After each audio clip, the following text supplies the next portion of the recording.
Saya tidak terpikir untuk ke situ lagi. Saya 2024 saya pikir sudah cukup lah.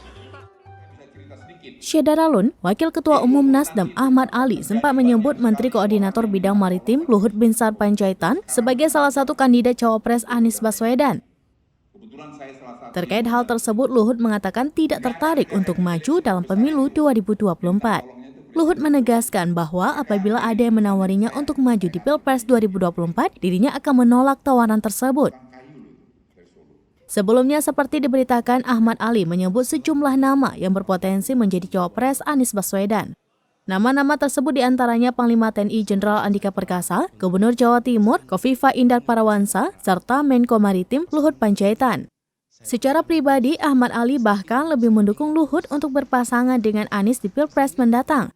Selain memiliki kapabilitas, Luhut dinilai memiliki jaringan yang kuat dan mampu menstabilkan pemerintahan. Saya tidak terpikir untuk ke situ lagi. Saya 2024 saya pikir sudah cukup lah.